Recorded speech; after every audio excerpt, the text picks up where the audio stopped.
Hello, hello, Cancer Collective, Sun, Moon, and Rising. Ako po si James. Kamusta po kayong lahat?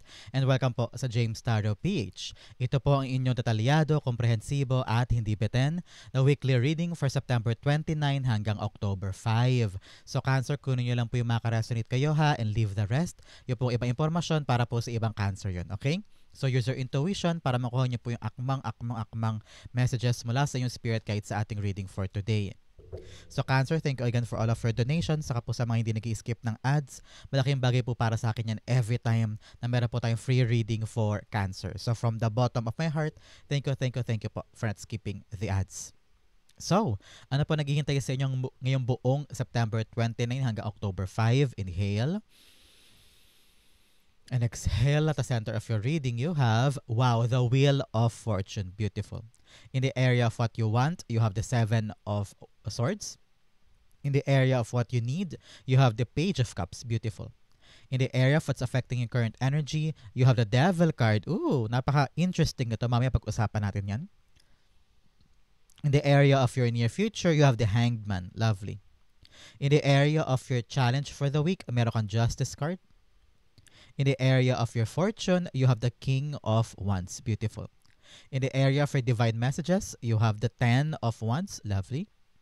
At ang outcome mo for the month, for the week rather, ito yan, mamaya sabay-sabay natin siyang bubuksan at the end. But first, ano mo na lingering energy in your background, meron po kayong Queen of Pentacles. This is all about you doing things na magpapalago, magpapayabong sa mga bagay na inaalagaan mo this time. Nakita ko na meron kang mga resources na inaalala. So, halimbawa, sana ko dudukot ng pambiling ganito, pambayad ng ganyan, panghulog sa ganito. So, nag-aalala ka tungkol sa mga pangangailangan mo. And don't worry, especially po, meron po kayong unexpected financial opportunities ngayong linggong ito. Especially po, kakagaling lang natin sa solar eclipse noong September 21. Ito nakaraan, it could bring financial opportunity po para po sa inyo. Related po siya sa local community or communications inyo. Halimbawa, mga side gig, mga sideline, no? Kumbaga, meron kang mga small but really good for your finances. Pwede rin may teaching opportunity. Baka mamaya pwede ka magturo ng sayaw, magturo ng Zumba or VA, o kaya work from home setting, magtuturo ka online teaching, mga ganyan. So, very, very local community ang galawan. Pero, sideline pa rin. Oportunidad, kumbaga. Ngayon, kailangan talaga magkaroon po kayo ng solid plan para maging sustainable yung mga pagkakakitaan na ito na darating, mga bagong opportunity na maaaring makatulong sa inyo para maging sustainable yung mga susunod na araw, susunod na linggo, susunod na buwan. So, kung meron sa inyo parang nag-iisip, aside from main job, gusto ko magkaroon ako ng sideline or other means, other new streams of money. Ito yung linggong yan na makapag-isip ka na ng medyo kakaiba or medyo magandang sideline for you. So, congrats po. Unexpected gains in your life this week. At the center, yes, mayroong pagbabago with a Wheel of Fortune. This week is all about changes. Some of you, siguro pagod na sa isang relasyon, sa isang trabahong very toxic, o kaya sa isang pinagkakakitaan mo o trabaho or negosyo. And this week may changes. May magaganap na pagbabago na medyo ikakatuwa mo. Kasi mukhang gagaan yung mga daladalahin mo. Especially here, nasa ibaba mo lamang si 10 of Wands, medyo malalim, mabigat yung pinanghuhugutan. Or parang pinapasan mo kasi ang mundo and you're thinking, kailan ba ito matatapos? Kailan ba ito gagaan? Kailan ba ito maayos? And with the Wheel of Fortune here, malaki ang pagbabago. In a sense na maramdaman mo agad-agad once mabitawan mo na yun, nagpapabigat sa'yo. Mamaya pag-usapan natin kung ano yung bigat-bigat na yan. With the Wheel of Fortune, you have the 9 of Swords. 9 of Swords all about your worries.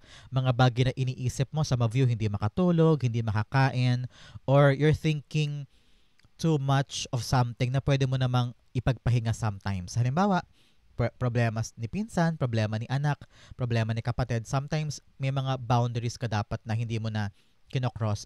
For example, kung problema na ni kapatid yan, hayaan mo siyang mag-solve ng problem niya. Problema ng anak mo, kung yung anak mo ay medyo malaki naman na at kaya na yung sarili niya, hayaan mo siyang isolve ang problem niya. You don't need to solve other people's problem. Pero yung sa'yo, narinig ko dito, you need to face your emotions. Marami kang dinadamdam. Marami kang mga tinatagong mga emosyon or kinikimkim na mga emosyon, whether other people or for your kids, for your loved ones, for your dreams. Marami kang mga hinanakit or galit or tampo. So ngayon magkaroon ka ng honest feelings. It will lead you to a magnetic connection with someone. So ngayon kailangan talaga magkaroon ka ng heart-to-heart talk with someone, magkaroon ka ng honest communication. Yun ang magandang start eh. Sabihin mo sa kanya, hindi mo na kaya, or nalulungkot ka, or disappointed ka sa kanya, or meron siyang ginawa na hindi mo nagustuhan, at medyo mabigat sa iyo yun napasanin, o kaya you want to end something with someone, pwede rin yan. Pero nakita ko rito with the addressing. Pag inaddress mo na yung nagiging rason kung bakit ka nasasaktan, kung bakit ka malungkot, kung bakit ka namumroblema dyan, magabago ang lahat in your part. Because once na ma-address at maharap mo ito, ma-pinpoint mo, at hindi mo na iwasan, totally matatapos ito. Kitang-kita ko rito with the Queen of Pentacles, it's all about you nurturing what's there for you. Kung ano yung mga bagay na valuable para sa'yo, eto na lang daw dapat yung pagtuunan mo ng pansin more than the negativity. May day-to-day kang routine, pero sa pang-araw-araw na yan, sinasabihan ka ng spirit guides mo to try to avoid yung mga bagay na nega. Halimbawa, yung mga bagay na pwedeng hindi mo na i-big deal, o kaya yung mga bagay na hindi mo na dapat kaharapin pa. Learn yourself, aralin mo yan na wag nang bigang buhay pa o bigang space sa isip mo. Alam ko medyo mahirap, kaya pinapractice yan. Okay? Learn the art of deadma para sa ibang bagay. Pero yung mga alalahanin mo talaga, kitang-kita ko rito, Cancer, for all of you ha. Yung mga alalahanin mo, mga bills, babayarang ganito, issue kay ganyan, magabago na this time. Okay? It will change for the better. You are now trying to nurture kung ano yung mga bagay na importante for you. In the area of what you want, you have the Seven of Swords. Seven of Swords, sinasabi dito, sometimes you are trying to do things on your own. No? Parang may mga bagay kang ginagawa na mag-isa, and it feels like gusto mong madaliin. Gusto mong bilisan yung takbo, gusto mong makuha agad, o gusto mong makuha agad yung development sa kanya. And somehow, parang frustrated ka sa bagal na nangyayari. Sabi ng spirits mo, especially mag-retrograde po si Saturn this time, your spirit guides are telling you to build solid foundation rather than rushing things patungo sa mga goals mo. Kailangan solid na solid yung pundasyon ng ginagawa mo kesa minamadali. Halimbawa, bigyan kita na example. You want to go to Japan for a new job, pero kailangan pang ayusin lahat ng papeles. May mga bahay ka pa nakakaligtaan, minadali mo yung proseso, ayun, bumalik ka ulit, aasikasuhin mo siya ulit. So, make sure na para hindi ka pa ulit-ulit at hindi ka mag-fail, kailangan solid mo na lahat yung pundasyon ng gagawin mo. Ganon din pagdating sa negosyo. Kung meron kang balak buuin ng negosyo, sometimes you need to be careful in your planning. Dapat sa planning stage pa lamang, buo na siya at matibay na siya. Hindi siya masisira, hindi siya magagalaw. Lahat ng aspeto talagang natumbok mo bago mo gawin yung mismong goal, kumbaga. So ngayon, don't rush things. Don't let ego eat you, okay? Meron po sa inyo parang medyo kinakain din ng ego, o parang sabi mo, kaya ko to mag-isa. Ako lang gagawa nito. Sometimes you need other people to assist you, to guide you, to give you, assistance para mas gumaan na lahat at para makita mo yung karapat-dapat na gawin para ma-solve yan. You don't need to do this on your own. Nakita ko yan. For some of you kasi parang pag ginagawa mo lang mag-isa, tinan mo siya. Kinuha niya mag-isa yung mga espada doon sa nakatarak sa kalsada. Pero doon niya hinawakan sa talim. Ibig sabihin masakit ito, baka masugatan siya. So minsan padalos-dalos. Kaya don't rush. Always take your time para tamang-tamang action mo. Okay? The Seven of Swords. You have the Ace of Wands. Ace of Wands all about you. Meron ka kasing idea eh. Meron kang plano. Meron kang gustong gawin. Pero kitang-kita ko dito na huwag ka masyadong, I don't know why, ayoko sabihin, pero sabi ng spirits mo, huwag ka masyadong believe agad-agad sa naisip mong idea. There are things that you need to plan first at buhisiin muna bago mo ituloy yan. Especially here, nasa baba mo lang si Devil card. Parang nakakadena ka sa sarili mong mundo. Akala mo okay na pero hindi pala. So make sure na binubusisi mo siya muna. Ipagtanong-tanong mo, parang sa'yo mo, friend, ito yung plano ko, sa tingin mo okay ba? May saysay ba? May sense ba? Ganyan-ganyan. So, kung ano yung sasabihin sa'yo ng friend mo, malilinawan ka or lalawak ang pagkakaunawa mo sa kanya, doon iilaw ang isip mo na parang, oo nga no, nakaligtaan ko yan. Sige, ulitin ko. So, pag kinoconsult mo sa mga taong kakilala mo, yung plano mo, mas lalawak, mas mabubuo, mas titibay yung pundasyon para kung ano man ang gawin mo, hindi ka na magkamali moving forward. Okay? In the area of what you need, you have the Page of Cups. Page of Cups all about you. Sabi ng spirits mo, maging maparaan ka daw this time. Maging maparaan, maging madiskarte, lawak ka ng isip, lawak ka ng plano. Nakita ko rito kung yung plano ay hindi gumagana, pwede ka pang mag-plan B, plan C, plan D. Search mo daw muna. Mag-reconsider ka daw muna ng maraming options before you settle to one. Para kung ano man daw ang mangyari, meron ka agad pantapal, meron ka agad gagawin na alam mo yun, solusyon kung halimbawa merong hindi gumana. Nakita ko rin dito na put your heart on things na gusto mo. Narinig ko, believe in what you want to do. Because some of you, hindi sa lahat some of you may balak gawin, may tiwala sa sarili, pero walang tiwala sa outcome. Na parang hindi ka sure, parang wala kang believe din sometimes sa mga gagawin mo. Kita ko rito na sabi ng spirits mo, if you want to do something, maging positive yung outlook na darating siya, na magaganap siya, na magiging, yung outcome ay magiging pabor sa'yo, parang ganyan. But with this, in the area of what you want, sabi ko nga dito, parang gusto mo kasing padalos-dalos. Pag padalos-dalos or ikaw mismo gagawa mag-isa, you want to do things on your own, sabi mo ayoko ng tulong ng ibang tao kasi baka before na-disappoint ka na o na-disappoint ka nila, parang feeling mo they let you down, no? Kaya ngayon parang natuto ka na, nagkaroon ka ng trust issues, kaya sabi mo, paniniwalaan mo lang yung idea mo. Pero in the process, kung paniniwalaan mo lang idea mo, baka mamaya may lapses, may mga bagay na hindi swak, pero dahil naniniwala ka lang sa idea mo, baka mamaya hindi yan for you. Kaya nakita ko rito, sabi ng spirits mo, you need to be creative enough. Okay? Yung believe versus hindi believe, sometimes kailangan mo daw yan balansehin. Ano ibig sabihin yan?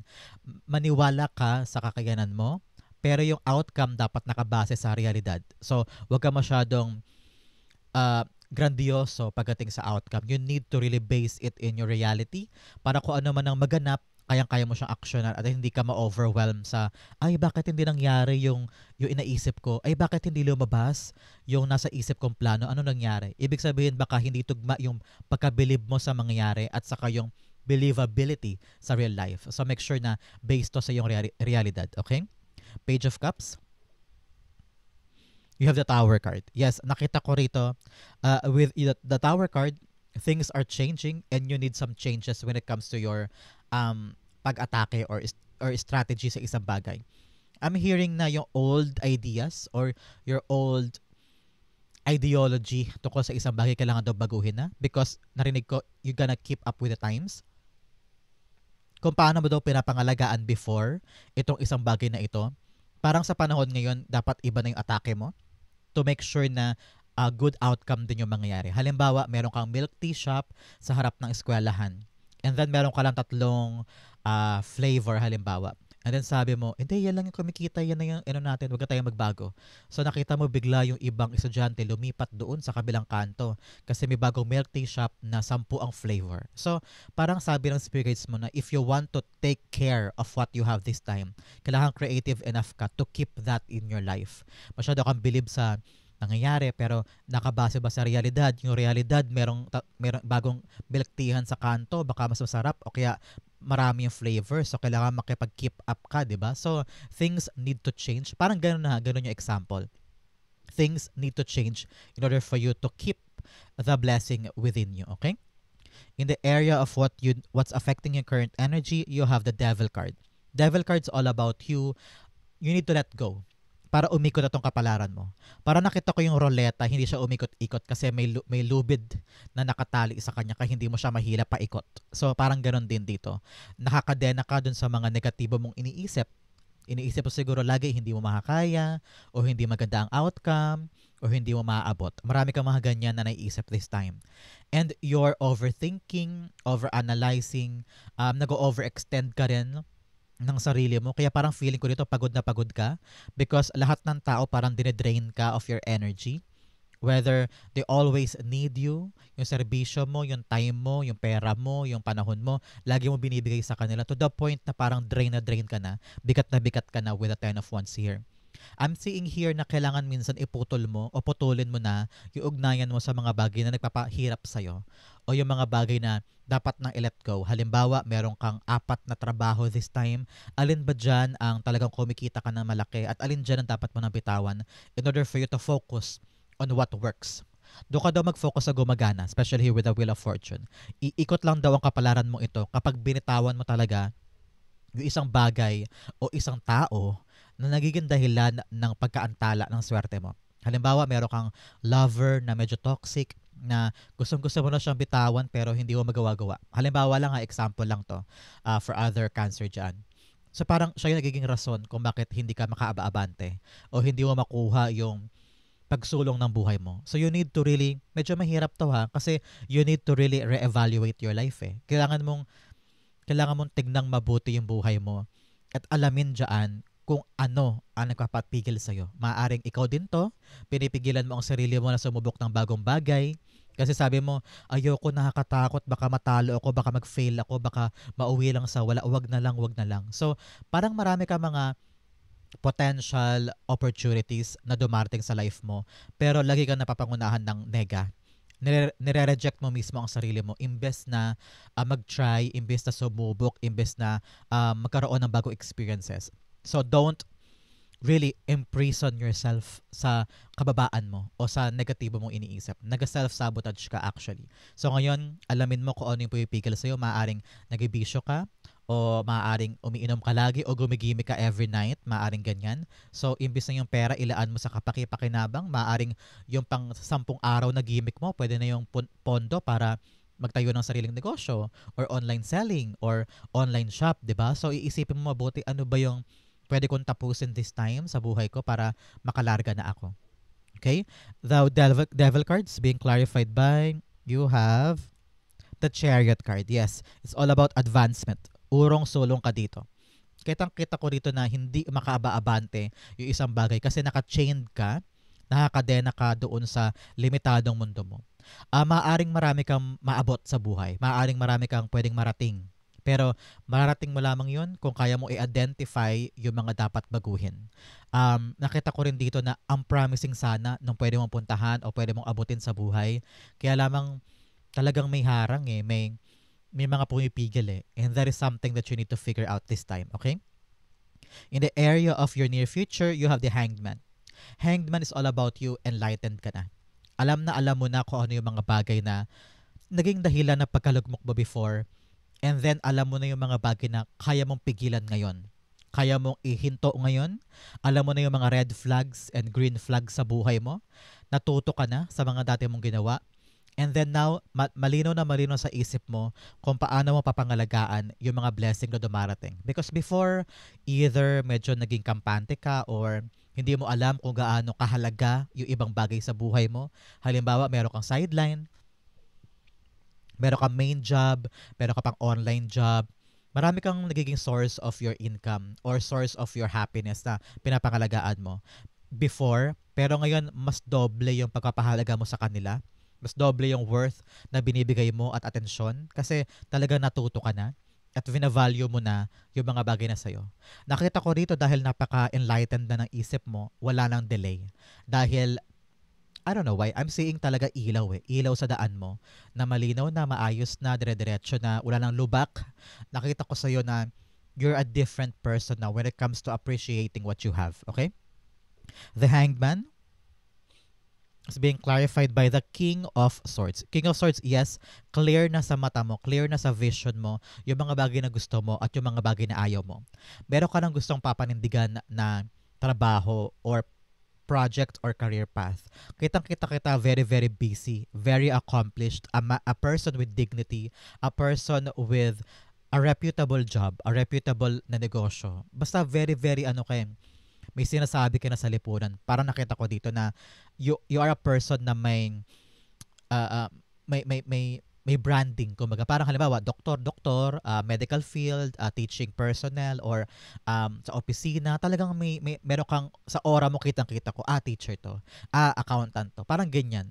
You're a very, very parang accomplished person. Yung nakita ko dito. Alam mo na yung mga bagay na para sa'yo, yung landas mo moving forward. Bibigyan mo to ng halaga, papanindigan mo, and you're a very smart person, nakita ko na dito. I don't know why, nakita ko na isang teller or cashier, parang ganyan, or bank, parang doon nagkatrabaho, whether ikaw ba to o anak mo o kapatid mo, something like that. But nakita ko talaga dito na malinaw na ang future para sa'yo. At wala nang delay kasi ikaw mismo hindi ka napapayag na may ma-delay. Okay? Napakaganda. In the area for challenge, you have shadow dance. When you move shadows, you discover your rhythm, fluidity, movement, open. Yes, kapag ikaw po ay nadapa o ikaw ay na-reject, napahiya, or nalungkot, na heartbroken, wag ka daw pipirme lang sa pagkakalugmok mo dyan. Always choose to dance around, move, and propel yourself forward. Huwag mo hayaan na kinakain ka lang dyan ng kalungkutan mo. Kailangan lagi kang bumangon, gamitin mo yung pagkakataon para labanan yung pain, labanan yung kadiliman, at magsumuong ka sa buhay mo with another light. Okay?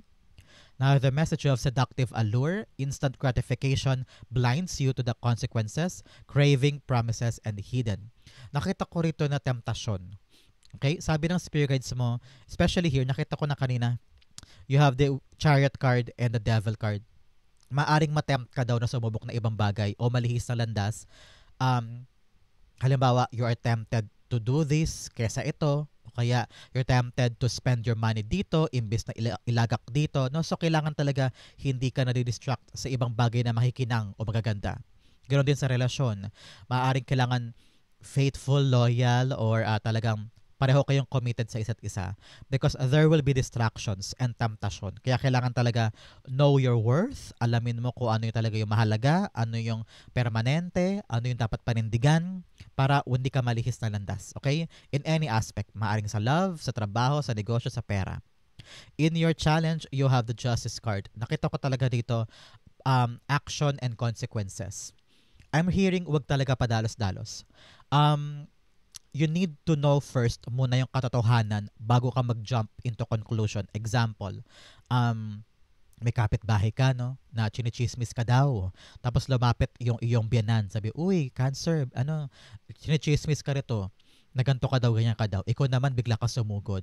Hindi mo muna kinonfirm sa biyanan mo kung totoo ba yung narinig niya, kung confirmed ba, legit ba, may basehan ba, bago ka kumaksyon. So parang ganun. Learn, example lang yun ha. Learn to really know the truth first before you take action. Kasi baka mamaya bumalik sa'yo yung consequences. Kaya in order for you to know the truth, you need to slow down. Hindi pwedeng patol ng patol o gawa lang ng gawa. It's time for you to really face the emotions in a very honest way possible. Nakita ko rin dito na panghawakan mo yung katotohanan para alam mo yung next big step mo. For others, nakita ko rin dito na ibalik mo daw yung balanse ng buhay. Baka mamaya sobra na yung pagkatrabaho mo. Baka wala ka ng time for yourself or for your kids or for your pahinga.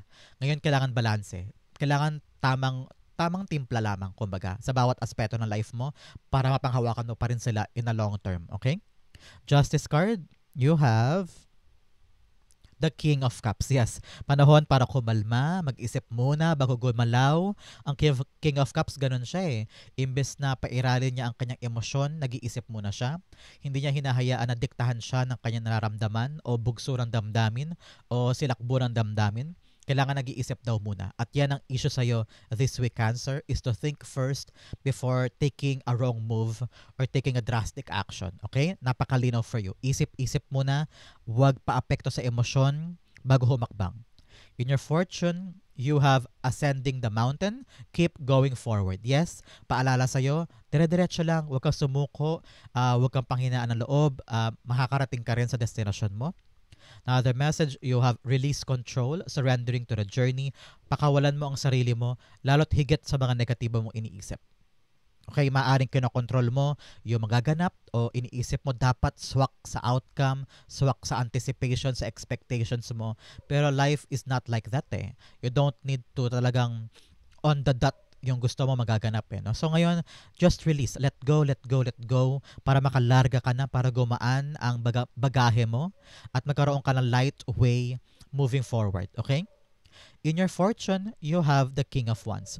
I'm seeing here a person very, very accomplished. May pinag-aralan, may sinasabi sa lipunan, may narating, may magandang posisyon. This person is your connection, okay? Parang new colleague, kakilala, katrabaho, or kapitbahay. This person could be very, very important for you in the next 6 months, 7 months. It's either this person will give you advices or makakatulong sa'yo sa inaasikaso mo. So, may darating sa yung either powerful figure or someone na may sinasabi sa area ninyo na makakatulong sa'yo. So, ngayon, this connection will help you moving forward. Okay? King of Wands, the Devil card. Okay, ngayon nakita ko rito na you don't need to be controlled by your fears. Nakita ko this person can advise you, bigyan ka ng mga payo na medyo limitado sa iyo kasi nga kinakadena ka ng takot, alinlangan at kaba. Nakita ko lalaya ka dito sa mga gumugupo sa iyo to move forward. Parang magiging role model mo tong taong ito na parang, ay, ang galing niya oh. Balak ko magsiman pero itong bago ko kakilala, siman pala siya for 50 years pero ang galing niya. So parang gusto mong i-emulate o gayahin o maging inspirasyon yung narating niya para sa'yo at mawawala na tong mga takot mo kasi sabi mo, kung kaya niya, kaya ko din. Kung naabot niya, maaabot ko rin. So, tinitibag mo na yung makaluma mong paniniwala at kumakawala ka na doon sa kumukontrol sa'yo at ready ka na ma-inspired sa isang tao na may naabot sa buhay at gagayahin mo or papamarisan mo yung kanya naging tagumpay, parang ganun. Okay? In the area of your divine messages, unang-una, you have your dreams need a practical plan. Yes, yung mga plano mo daw kailangan ng practical na approach. Doable, attainable, reachable. Hindi yung sumasampa ka agad ng 50 steps at paisa-isa lang naman dapat. So make sure na small steps lang. Kung ano lang yung kaya, kung ano lang yung applicable this time, doon ka lang muna kumapit. Bigyan ko example. Halimbawa, lagi ko itong ginagamit. Halimbawa, gusto mo magtayo ng sari-sari store, nakakita ka ng pwesto sa palengke, sabi mo, ay kunin ko na lang yun. Halimbawa 50K ang renta. Halimbawa lang hindi ko alam ang renta sa palengke. Halimbawa ganun. Pero ang pera mo lang naman ay 2K. So paano? Hindi swak. So make sure na yung plano mo at yung i-execute mo na action, practical, para hindi ka rin mahirapan. Another message, you have communication is your key. Yes, pakikipag-usap, pakikipagkapwa-tao. Sabi ko nga sa inyo, meron kang opportunity na medyo communication-based. Halimbawa, side gig, teaching opportunities, mga yoga, or Zumba, magtuturo ka ng Zumba, or virtual, o kaya online teaching, o kaya ano ba magandang communication? Call center, o kaya maganda. Vlogging, yan, mga ganyan. So, it's all about communicating with other people. Makakatulong yan sa'yo this time. Okay? In your divine messages, meron po kayong 10 of Wands. 10 of Wands, mga bigat-bigat na pasan-pasan. Nakita ko rito na other people can help you, your family, your home. Time na to have a clear connection with them para malaman din nila kung ano yung dinadala mo, kung ano yung nararamdaman mo, kung ano yung pasan-pasan mo, para ma-feel mo that other people might help you. They can take away the pain. They can take away the burden. Narinig ko din na kung meron ka daw mga pinapasan ngayon, cancer na hindi na para sa'yo. Halimbawa, mga responsibilidad na pwede mo na ipasa sa iba, baka kaya na nila, go push. Ipasa mo na para yung sa'yo gumaan. For some, nakita ko rito na malapit ka na sa dulo. I don't know why. You're nearing the end of this suffering. Kaya idire-diretso mo. Yun na narinig ko for some of you. But for others, para nagiging I don't know why, nagiging selfless ka masyado o nagpapaka-martir ka masyado sa mga responsibilidad na dala-dala mo. Sometimes you need to let go. Let go para gumaan ang biyahe mo at mas bumilis yung dating ng swerte in your part. Okay? The 10 of Wands. The Star card, yes. Katuparan ng pangarap ito. Kitang-kita ko na yung bigat na naramdaman mo para makuha lamang yung dreams mo. And somehow, you feel so hopeless. You feel so helpless. Parang iniisip mo, makukuha ko pa ba? Makakamit ko pa ba? And here, malinaw na malinaw, yes, your hard work is being given a reward. No? Parang may reward niya pag sa makeup mo. Para nakita ni God, ni universe na single parent ka, ikaw yung main sole provider, ikaw yung breadwinner, lahat pinapasan mo, kinakaya mo, martir ka, no?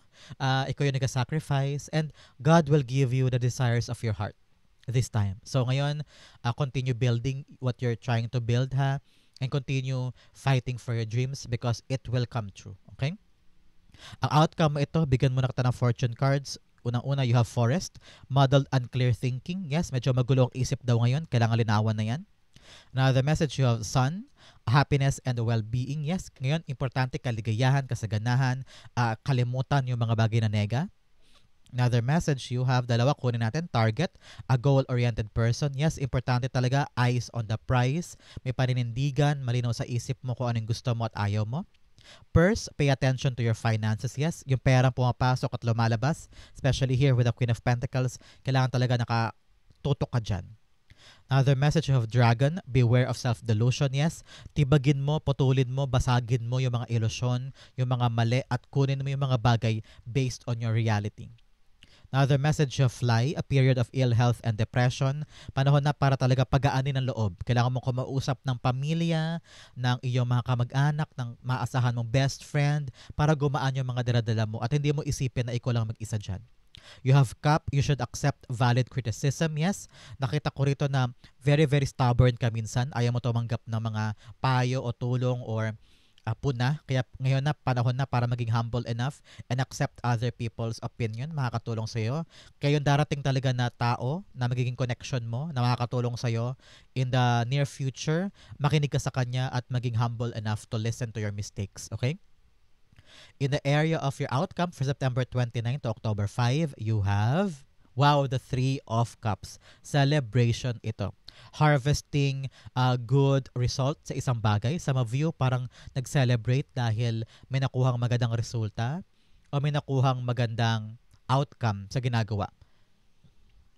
Nakita ko rito dahil nakawala ka na sa kumakadena sa'yo, nagpapahirap sa'yo, at umiikot na yung kapalaran in your favor, you're about to really appreciate what you have. Parang biglang gaan ang naramdaman mo, biglang sigla, parang nakahinga ka ng maluwag. And you will celebrate that with the people that you truly, truly appreciate and love. Nakita ko talaga dito merong negosyo kang itatayo eh. O meron kang paggalaw sa kaperahan mo na hindi mo akalain na ganito kaganda o ganito kalaki. Some of you, nakita mo na inalagaan ko lang eh, naging masinop ka lang, naging diligent ka lang, pero biglang boom, lumago, lumaki, gumanda. Kung ito man ay vlogging, nakita ko parang biglang viral ka, biglang taas ng views, biglang taas ng followers and subscribers, parang ganyan. So, sinaselebrate mo yan. For some, nakita ko dito na yung pera mo talaga biglang laki eh. At nag-ugat yan sa hard work mo. So, celebrate that with your loved ones, okay? The Three of Cups, you have the Two of Wands. Yes. Nakita ko talaga meron kang assistance from someone helping you on starting over. Narinig ko parang babiyahe ka ba? Parang some of you parang aalis eh. Yung iba sa inyo ha. Babiyahe, handa nang pumunta sa kakaibang lugar or pumunta sa kakaibang territory na never mo pang na-try doon. Pero ngayon sabi mo, try natin. Baka eto na yon. So, ready ka nang kumawala sa nakasanayan mong mundo, sa yung playing safe zone, sa yung comfort zone, at isa-celebrate mo yan with your family and friends kasi parang eto na yun chance ko to expand, to reach further, to reach higher, no? At ngayon nakita ko yung kagalakan sa puso na sa wakas dumating. Kitang-kita ko parang may go signal about something, na kapag ito narinig mo yung tawag, text or chat, yun yung magbibigay sa'yo ng garantiya na pwede ka nang pumunta. Parang ganyan. So, congrats po. No? So, Cancer, this is your September 29 hanggang October 5. Comment po kayo kung naka-resonate ka. Thank you again for watching Gandulo. I love you. This has been James of James Arrow PH. God bless everybody.